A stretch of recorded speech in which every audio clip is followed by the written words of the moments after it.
Oiê, eu sou a Priscila Laranjeira e você é bem-vindo ao Conversão, o podcast da TV JET. Se você está curtindo todos os conteúdos que a gente tem compartilhado por aqui, dá aquele triplo C. Curta, comenta, compartilha, dá uma moral pra gente e se inscreve no canal da TV JET. Nós já somos bem mais de 150 mil inscritos. Olha só, deixe-me dar uma dica para você desse livro aqui do nosso pastor Jorge Linhares. Igreja, como deve nascer. Você vai ler, vai entender como deve nascer uma igreja e também deve entender como não deve nascer. Por exemplo, vindo de divisões. Bom, o livro é perfeito, é completo e vai esclarecer pontos controversos nos dias de hoje. Igreja, como deve nascer, do pastor Jorge Linhares, da editora Getsemane. O nosso convidado de hoje vem lá da linda Curitiba, de Colombo, no Paraná.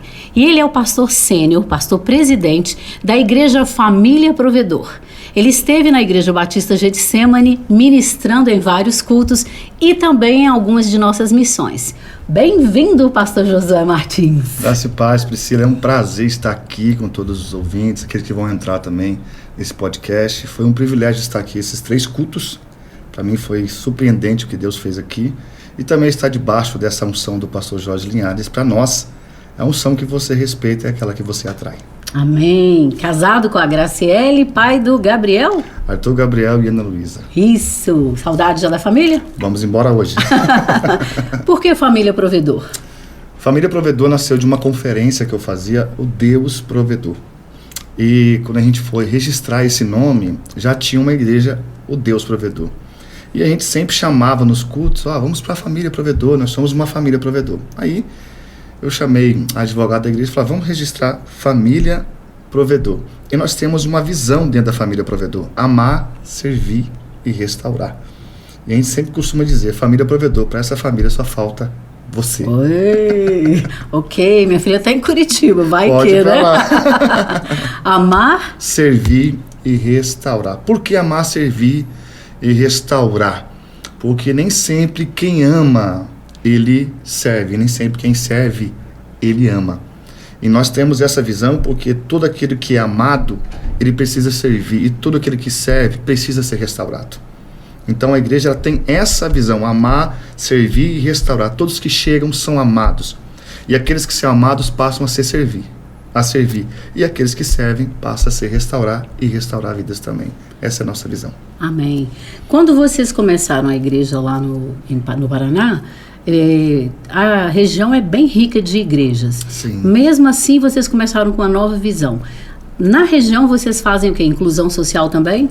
Fazemos inclusão social, a assistência social nossa é uma bênção, ajudamos casos de recuperação também. A nossa igreja é uma igreja de muitos jovens também, que vieram do mundo das drogas, do mundo do crime. Por isso tem esse nome, amar, servir e restaurar. Essa inclusão através do Evangelho, mas mostrando também que essa inclusão precisa de restauração e de renúncia. Então eu entendo assim que a nossa igreja ela precisa dessa inclusão, mas também de se negar a si mesmo. Então por isso que nós colocamos essa visão de amar, servir e restaurar. Tá. Quando você estava ministrando, você falou da questão da figueira infrutífera, que não deu fruto durante 3 anos e que ela está tendo uma nova oportunidade. Sim. Você falou que o viticultor é o Pai e que quem dá a nova oportunidade é o Espírito Santo de Deus. Sim, isso, o vinhateiro é Deus, o viticultor é o Espírito Santo, é aquele que intercede a favor da figueira. O texto diz que ela estava inútil há 3 anos, sem dar um fruto. O vinhateiro foi buscar fruto nela e não achou. Se você observar o texto, Priscila, você vai ver que nesses 3 anos não teve investimento do viticultor. A Bíblia diz que o vinhateiro ele foi atrás de frutos. Então nós temos que entender que Deus ele vem atrás de frutos conforme diz Gálatas capítulo 6. É o caráter de Cristo em nós.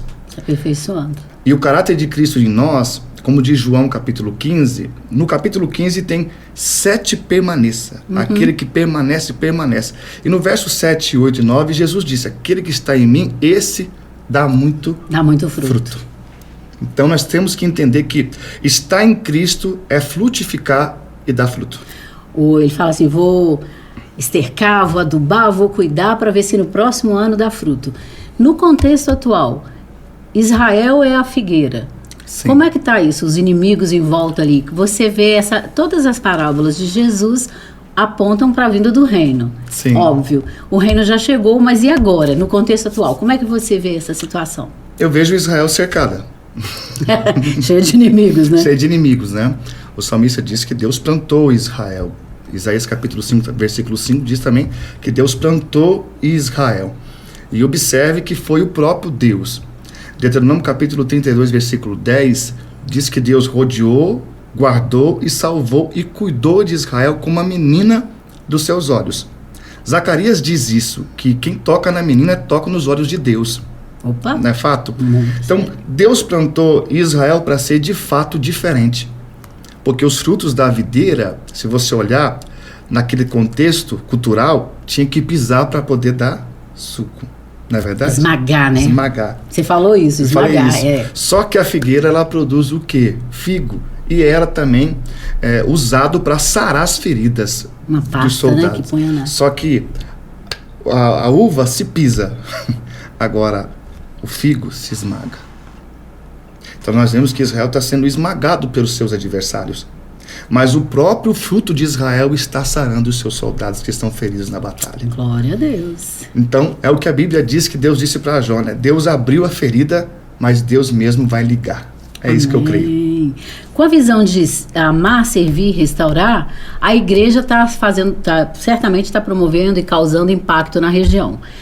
A igreja entra nas polêmicas cristãs evangélicas que estão proliferando pelo país ou fica quietinha? Principalmente da igreja preta, né? Eu acho que isso tem sido a pauta de muitos pregadores renomados. Eu respeito, eu acho que a atitude de cada um, a fala de cada um, né? Só que eu sempre costumo dizer, Priscila, não a sua igreja tem parede preta? Tem parede preta. Porque a parede branca também não salva, né? Não salva. A verde e azul também não. Quem salva é Jesus, né? Assim, eu sempre falo quando me pergunta, pastor, por que atacam a gente da parede preta? Eu tenho uma parede preta por causa da iluminação da igreja. Isso. E a nossa igreja, a parede preta, não é pintada de preta para atrair jovens, pelo contrário. A nossa igreja, nós entendemos, Priscila, e eu vou ser bem sincero no que eu vou dizer para você, eu sei que tem pessoas que não vão gostar. Não é a parede preta. Não. Não é. É Concordo. O conteúdo dessa parede, dessa igreja, a parede preta, que vai trazer as pessoas e consolidar essas pessoas. Não adianta uma igreja não ter parede preta ou branca e não ter o conteúdo que um jovem espera, que um ancião espera, que um casal espera, que um pai e uma mãe espera dessa igreja. Então, nós temos tido êxito sim, porque a nossa missão não é pregar uma parede, mas pregar Cristo crucificado. A nossa missão é pregar, amar, servir e restaurar. Porque não é a parede branca ou preta ou azul, mas o que é pregado lá dentro, o que é ministrado. Se está tendo êxito, não é a parede preta que está atraindo, mas sim é o conteúdo da ministração de louvor, do compromisso dessa igreja, da transparência desse pastor, do conteúdo que ele carrega. Então, na minha opinião, como pastor da igreja da parede preta, eu acredito que seja isso. Tá. Além da parede preta, você fala a questão do louvor. Sim. Nós sabemos que a fé vem pelo ouvir e ouvir a palavra de Deus, mas o louvor também promove ali um quebrantamento, prepara o coração. Como é que é lá o louvor? O louvor, quem faz o louvor, que é a líder de louvor, é a minha esposa, a pastora Graciela Guimarães. Eu estava até mostrando aqui pro pessoal, ela louvando, né, porque é minha esposa, mas...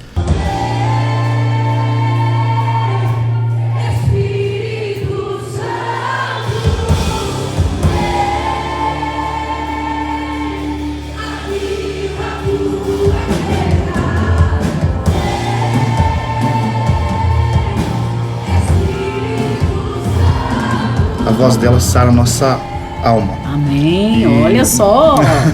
Declaração de amor aí, hein, Graciele?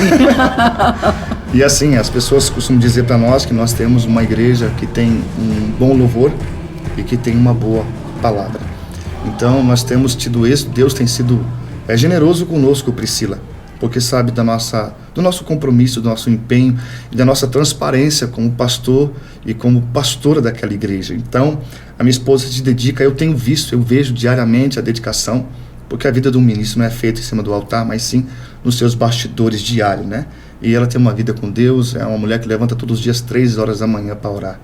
Eu tenho 17 anos de casado, e eu vejo isso todos os dias. Então, Amém. é o reflexo daquilo que nós temos Dessa vivido. intimidade, dessa comunhão com Deus, né? Toda quarta e todo domingo à noite, fora os outros ministros que também a gente tem na igreja, que são bênção, mas a pastora Graciele tem algumas coisas diferentes na vida dela. Amém. Nós estamos vendo a terra ser sacudida por coisas espantosas e grandes sinais nos céus. Estou até usando o versículo para a gente saber que não é por acaso. Esse movimento da natureza, essas coisas que estão acontecendo, para você realmente sinalizam um grande avivamento e que a volta de Jesus está próxima? Acredito que vai ser um grande avivamento. Eu acho que já está acontecendo. Deus está abalando as estruturas do mundo, não só na natureza. O apóstolo Paulo disse que a natureza ia gemer, não é verdade? Verdade. Diz também que o Espírito Santo de Deus, ele geme e intercede por nós. Mas é visto e nítido, né, Priscila, que Deus está mostrando para o mundo que quem comanda o mundo é Ele, né? A Bíblia diz no profeta Isaías que Ele mede os montes, é uma balança de precisão, né?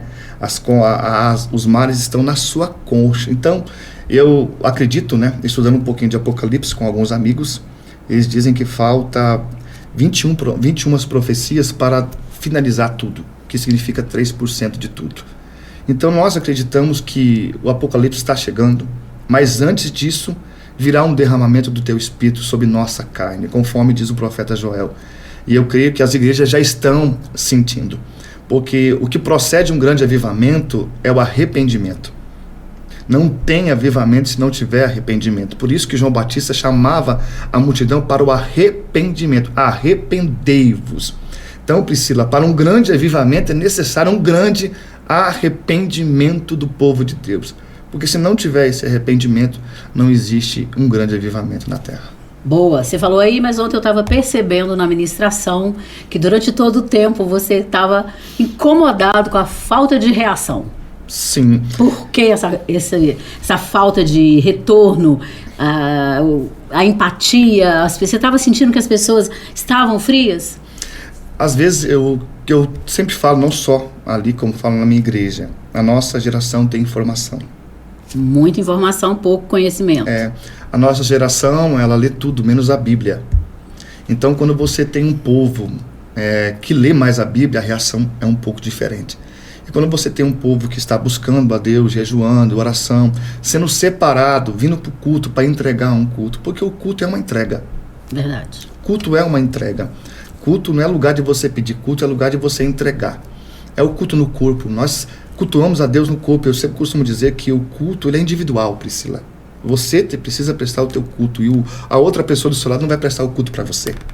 Então, quando existe um arrependimento, uma busca maior, há uma sensibilidade maior do povo que nos ouve, o Espírito Santo ele tem uma forma maior de alcançar. Porque o Espírito Santo ele é gentil, ele é educado. A Bíblia diz que aonde está o Espírito dele, há liberdade para ele poder atuar. Não que o Espírito não esteja, mas eu creio que o Espírito Santo está igual Cristo lá em Apocalipse. Eis que estou à porta e bato. Ele está batendo, porque ele quer entrar, ceiar e gerar um grande avivamento dentro de nós. Então hoje o que a gente tem percebido, uma falta de sensibilidade dos ouvintes. Uma falta de entrar dentro daquilo que nós estamos pregando e também uma preparação bíblica. Né? Muita informação, mas pouca dedicação do povo de Deus em ler a Bíblia. Aí bate o testemunho de Jeová na casa, que sabe 250 versículos de cabeça. Aí vem perguntar para o pastor aquilo que o testemunho de Jeová falou. Então a gente precisa de fato, Priscila, estar apto à palavra de Deus. Ler e estudar ela. Então a necessidade é, quando você está ali ouvindo a ministração, está sensível à ação do Espírito Santo de Deus. Porque aí o Espírito Santo quebranta e aí você responde. Sim, e se essa pessoa tem um conhecimento bíblico, ela entende e tem facilidade de entender a palavra. Não é isso? É verdade. Se você tem um entendimento bíblico, a entrega do pastor ou do pregador para os seus ouvintes, a reação vai ser notória. Só que eu entendo também que existe um homem na Bíblia chamado Lázaro, que ele emprestava a casa dele para Jesus entrar. Marta prestava um culto cuidando, Maria prestava um culto adorando. Marta cuidava do lado de fora, Maria cuidava do lado de dentro. Mas Lázaro cedia a sua casa para Jesus entrar. Eu entendo que tem Lázaro dentro da igreja, que ele cede a tua casa para Jesus entrar, mas ele não tem reação. Porque se você olhar a história de Lázaro, Lázaro não fala nada. O dó do Lázaro. Eu acho que ele era muito chegado em Jesus. Mas Lázaro, ele está em silêncio. Mas... Aqui, eu era super fã da Marta, mas eu sou obrigada a entender que Maria fez a melhor escolha. Fez a melhor escolha. Agora você vem falar do pobre do Lázaro. Tá, conclui sua Mas Lázaro boa. era aquele que cedia a casa. E se ausentava. Se ausentava. Aliás, acontece isso, né? Tem anfitriões que abrem a casa e vão pro quarto. Deixa a visita ali aos cuidados da esposa, dos filhos, não quer nem relacionamento. Mas Lázaro, o que é lindo em Lázaro é o seguinte, ele cedia a casa. Tá. Hospitalidade a casa que... Lázaro era o dono da casa, então quando Cristo entrava, Cristo era o dono da casa. Tanto é que... Já que ele cedia graciosamente a casa, né? Só que tem pessoas que ela não reagem. É verdade. Elas não vão reagir. Porque a forma delas de adorar é ceder a tua vida para Cristo. Então, reações não quer dizer que está reagindo ao pastor que está pregando, que o culto foi melhor do que o outro quando alguém pula, alguém grita, não. Eu acredito que quando a gente cede a nossa vida para Cristo, Cristo é o dono da nossa casa. Não é verdade? Verdade. Então, Marta, ela derramava o óleo, ela quebrava o unguento, ela quebrava tudo, ela fazia tudo o que tinha que fazer. Ela fazia barulho. Opa. Marta, não. Ela não fazia barulho. Maria fazia barulho. Não, Marta fazia barulho. Marta fazia barulho. Maria, ela entregava tudo aos pés de Cristo. Silenciava para ouvir. Por isso que Judas questionou. Vamos pegar isso aí e dar aos pobres. Porque nós estamos acostumados com muito barulho. Eita. Quando Ezequiel foi para o vale, os ossos começaram a fazer barulho, mas não tinha vida. É muito sério isso, né? Nem sempre onde tem barulho, tem vida. A Bíblia diz que a construção do templo diz que não havia barulho, mas estava sendo construído. Verdade, olha, isso é muito sério e profundo. Existem pessoas que não fazem barulho, mas estão construindo uma grande história com Deus. Amém. E é isso que a gente está procurando, né? Se a gente perguntasse, você falou que é filho de pastor. Sim. Nasceu em lar evangélico. Mas qual o momento da sua conversão? Foi quando me afastei dos caminhos do Senhor para 15, 16 anos. A minha vizinha ia todos os dias praticamente na igreja, segunda, terça, ensaio, ciclo de oração. E ela sempre me chamava para ir, eu sempre dizia, não vou, porque eu estava preso ao futebol, preso a amigos. E o dia que eu fui, que eu disse assim, eu vou com você, foi o dia que Deus falou comigo e eu nunca mais saí de lá. Porque uma coisa é você estar na igreja e outra coisa é você ser a igreja, Priscila. Nós temos muita gente que frequenta a igreja, são membros da igreja, mas são pessoas que não têm essa aptidão, não têm uma raiz dentro da igreja. Qualquer evento tira ela da igreja. Então, desde a minha conversão, porque eu estava na igreja, mas eu não era a igreja. Tudo roubava a sua alegria de estar ali, né? Sim, e também ver o meu pai como pastor, ser filho de pastor é muito complicado. Minha filha é filha de pastor, então eu sei que esse contexto, uma cobrança maior, os olhares são maiores. O meu avô também morreu com quase 40 anos de ministério. Tenho mais uns 2 tios que são pastores de igreja também. Então, a escola da onde eu vim, que falo com muito amor, que foi a Assembleia de Deus, que me ensinou tudo, me deu a base, né, para caminhar, para prosseguir. E quando eu me converti de verdade, a primeira coisa que eu fiz, Priscila, foi orar. Eu fui buscar a Deus. Aos 16? Foi ler a Bíblia. Hoje eu tenho 23 anos de ministério. Eu fui buscar entendimento. E o primeiro texto que eu li na Bíblia, Hebreus capítulo 11, versículo 1. Orar a fé, o firme fundamento das coisas que se esperam e a prova das coisas que não se vê. E esse versículo faz parte da minha vida e hoje eu estou que nem Paulo. Eu não ando por vista, eu ando pela fé.